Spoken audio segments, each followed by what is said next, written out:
Hey everyone, I hope everybody can hear me. So what this I'm very glad to host to be speaking today, and I'm sure everybody might have saw the notification. And sorry for the 7-minute technical issue problem that took place. I mean, when I was trying to log in.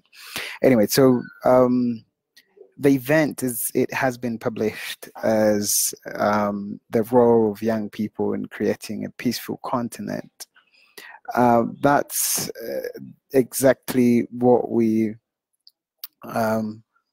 going to be talking about for the next few minutes, and I'll be able to speak, and then afterwards there will be a Q&A session that everybody would be able to to ask questions or give comments or give feedback or contribution to the webinar. So like we said, the societies and the world we live in, it's a very complicated system, and the system and the the societies we live in, whether it's a family, from the family as a unit of organization, from the family up to the whole universe, it's a very complex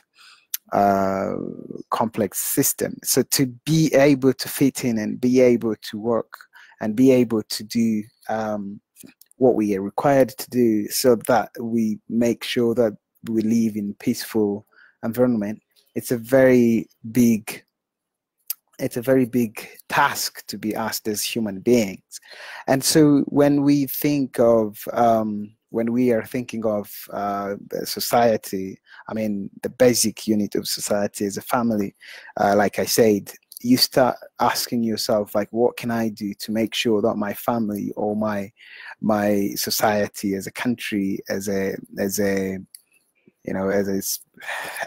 country, as a community, as a workplace, what can I do to make it a better, peaceful place? And when we, when even any change that happens, and when you think about doing something, when you think about changing something in the society, something that has been a routine, then it becomes a very big problem as a change. So change has never been easy. Change has never been as quick to understand as it should be, or as the change makers wish. But then the issue and the problem is, how do we adapt to the changes? So the everything that happens in Africa as a continent, and it brings, and it's not even in Africa, it's everywhere in the world. Any change that is brought in society brings lots of problems, lots of wonders, lots of conflicts, lots of what. But what we do is, how do we get adapted? How do we adapt? How do we talk about the changes that we want to bring in? And how do we definitely make sure that the changes that we are working towards are necessarily not harming the society, or not harming the values, or not harming what we think the generations that will come after us will like. So whatever we're doing today is not, we shouldn't be doing it towards we shouldn't be doing it for ourselves. We should be thinking about the people who will come after us. So as a youth, you at least when you are a young person, you have some more years to live. You have more years to kind of work you have more years to be contributing to what happens in the world, or what happens in your society. So that's why people have to really think. I mean, as young people, we have, or you, if you consider yourself as young people, as a young person, you have to always think about what what you're doing and what it will bring in generations after you were no longer bringing that, or generations after you are no longer on this earth or on this continent. And again, it's not only that, you also have to think about what comes. I mean, why are you part of, why are you part of the bringing community? Why are you part of this? Why are you living what you're living, and why are you seeing what you're seeing? And so it makes sense to think about that, because if you're doing, you have descendants who will come, descendants who will come after you. You have children, you will have grandchildren who will come after you. And so when you think about change, when you think about what you're living today, what we're living today as Africans, or as an African diaspora, or whoever you are, or whoever watching it, when you think about what we're living today, it has been done by people who came before us. So when you think about what you can do, again, it brings back the question of, do we always think about what we do as people, as not doing it for ourselves, but for generations who will come after us. So that's the most important decision-making step, to think about what you want to bring and what you want to change and how you want to change it. Also, the process of changing things is also important, because the way you use to change things, or the force you use to change things, will always have an impact on the people who will live the result of what you were doing. So yeah, as you know, so that's the basic thing, and that should be guiding us in what we're doing. Either you're a politician, either you're a scientist, either you are, a business person, or either you are, whoever you are, wherever you are, whether you are a doctor, or whether you think, can we as young people think about things we can do to change what exists that we don't like, or to change, or to contribute to something that is already good, that we think we appreciate? But then, do we think about, about what we can do to help generations that will come after us, to definitely make a better and peaceful world? So, African and Africa in general, sometimes they say Africa is it has in many countries in Africa there are conflicts and people are dying every day because of wars. We have numbers of people trying to leave the continent because of the conflict, people dying, people fighting, genocide against the Tutsi in Rwanda 25 years after. We have we still have conflict around countries, in different countries in Central Africa, in Sudan, in everywhere. We have what people would see as homophobia in South Africa. A few years, it's just like almost 3 decades after the reconciliation happens. So as young people, and again, the whole Africa, the majority of African continent is young.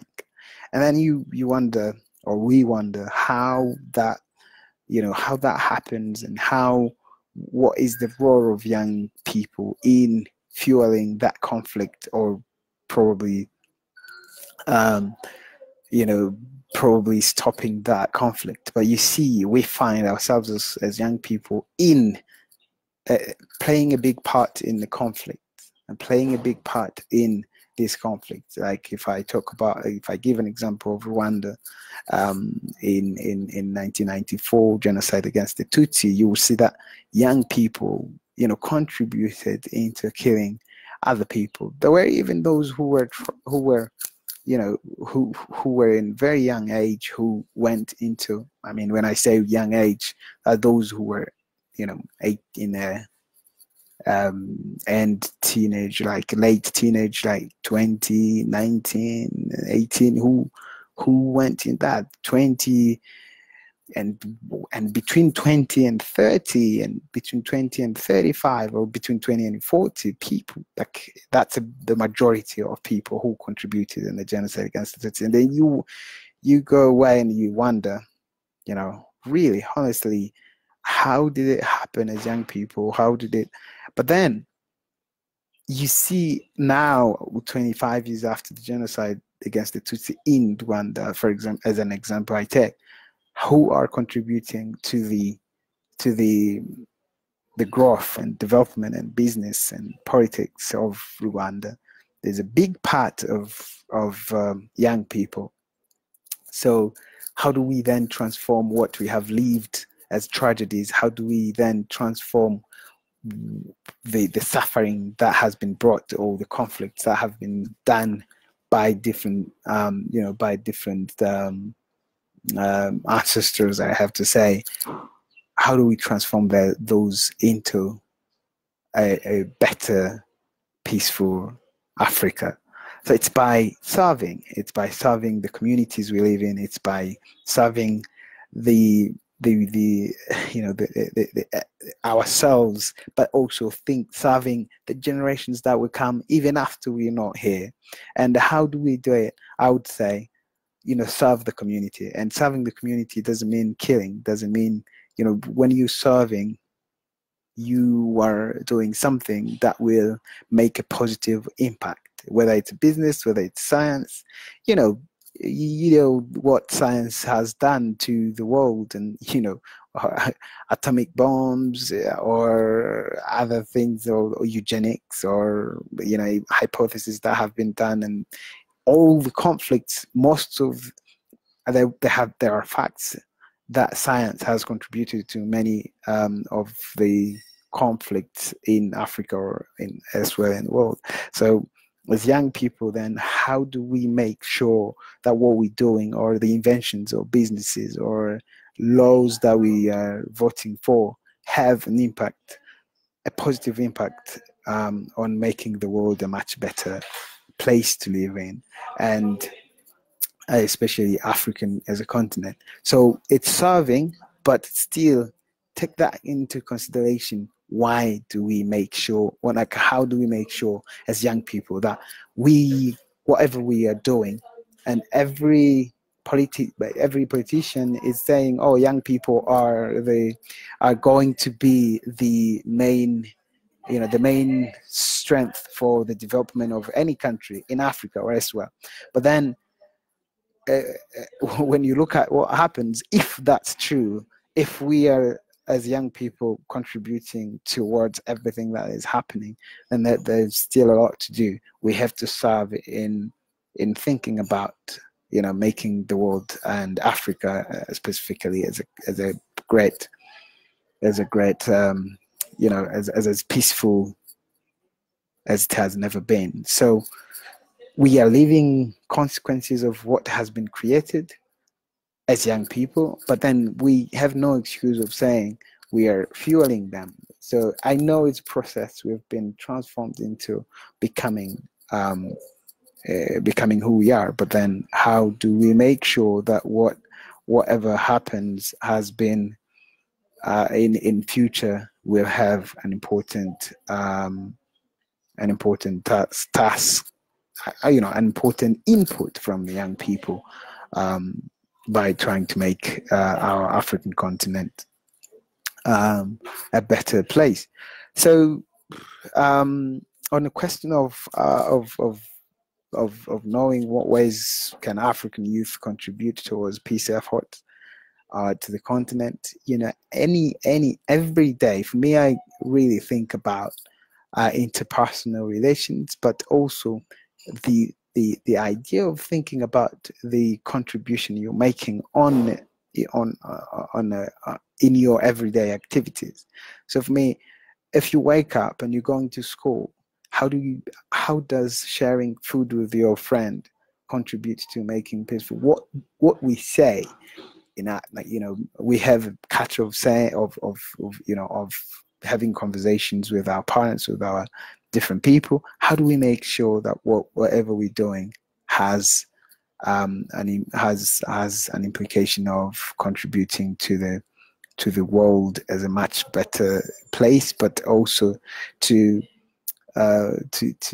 like your everyday activity should be in relation to your thought of how do you make sure that whatever you do in your everyday, whatever you say, whatever you write, whatever you use on social media, how does it affect the children who will come after you? How do they affect it?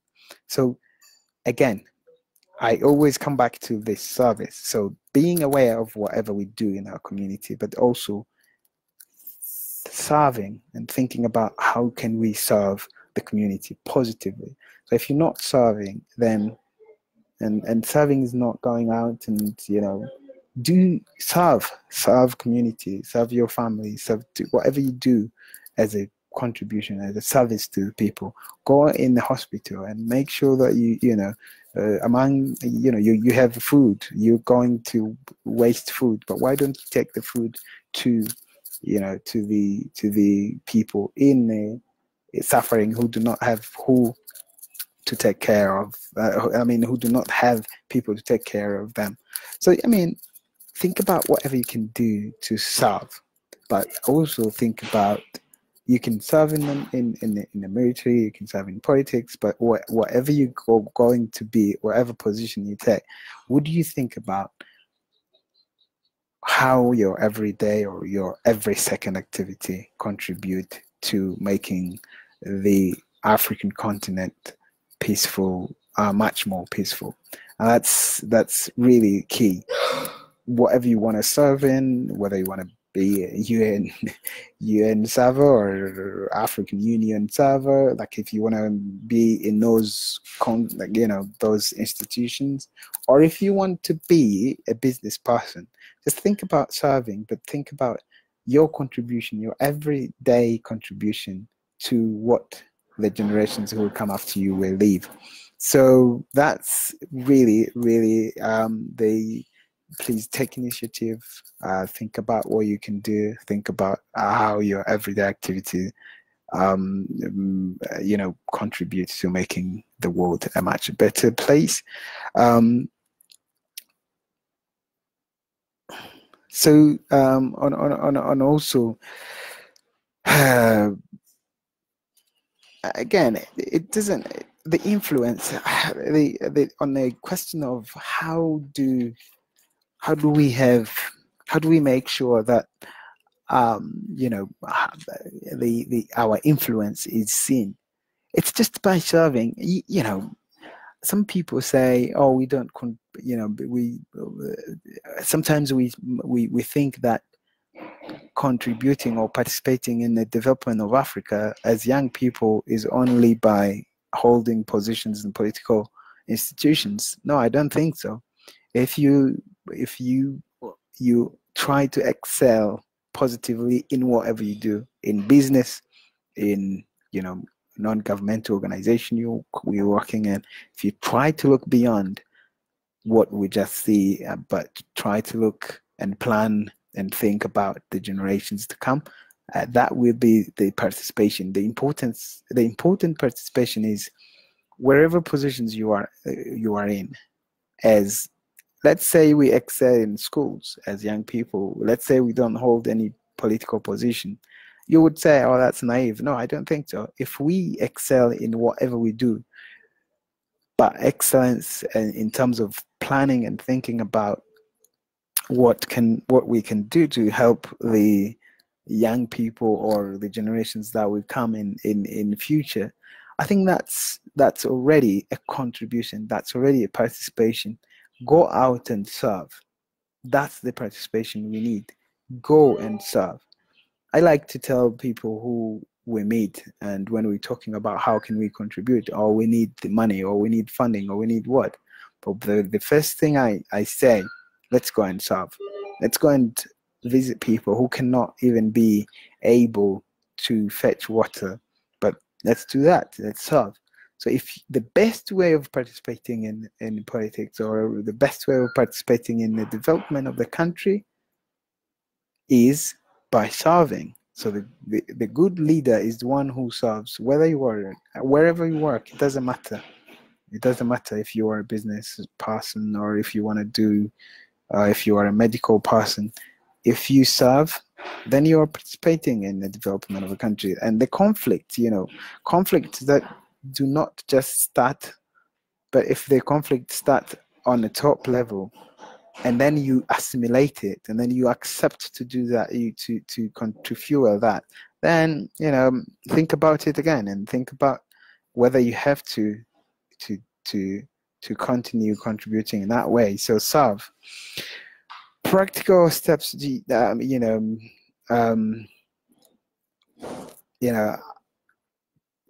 practical step to not to discourage young people to to go into the conflict, or to become agents of conflict. Put yourselves into the people who will come and leave the conflict you are fueling. You contribute in fueling conflict, you become imprisoned, then your whole family becomes, the whole family, or your people who will come after you, will leave the suffering that you have caused. So like we had people who committed genocide against the Tutsi, and they were young. The rewards they had, the sanctions, they had to serve sentences in the prison. And when they come out, what will it help them? It didn't help. It just made them suffer. It made them serve the sentences in prison, years in prison, and then you just already contributed. The conflict we as young people contribute to are the same conflicts that make us suffer in the end, and make our families, and make our descendants, make everybody to suffer because of what we do. So come on, young people, African young people, do not think about what you're doing as a contribution to your family, to your children, to your grandchildren, to your great children. And if you fuel a conflict, you're fueling suffering to everybody, from you, from your family, from your friends. Everything will go out to them. So I think that's where I can kind of stop in terms of thinking, and then I would stop there. Though that's how I think should be doing. In brief, serve. In brief, I would say in conclusion, we should serve the communities we live in, not only on ourselves, but on behalf of generations that will come, many hundred years or 1,000 years after us. On the matter of getting how do we participate? Please serve the community, serve individuals you live with. Be example, live by example. Whatever change you want to see, contribute positively to the change, not to just negatively, I would say, to that change. And finally, remember that everyday activity, everything you do on in your activity, will contribute to the suffering. Everything, every conflict you get involved in, by fueling it, not solving it, it will bring suffering from the conflict you get involved in. Not getting involved in terms of solving it, but the conflict that we get involved into fueling the conflict, the suffering will come back to us and to our children. Anyway, I would just make sure and see if there is any questions that have arise, and then if there's any question or contribution or anything, I can't see any of the questions. And my co-host Africa Matters, if you have any questions that you've received, please just send them. Otherwise, otherwise we'll close it here. But yeah, that's thank you very much for watching, and this is what this is what I had to say.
Well, I think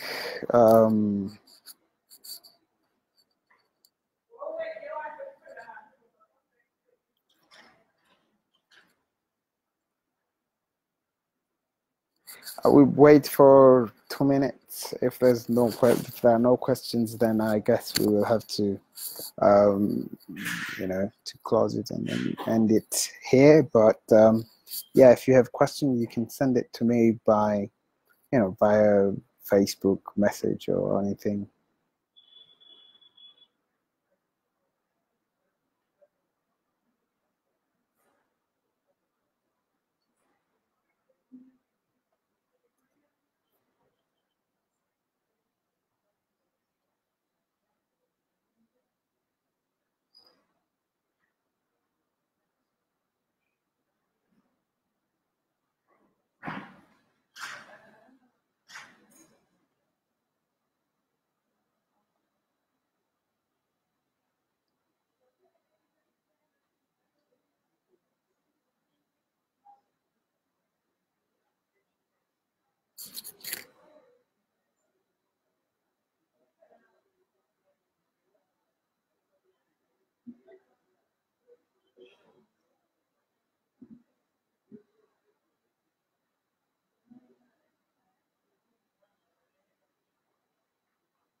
Cool. I think we will call it a webinar, and I would definitely give thanks to everyone who watched, and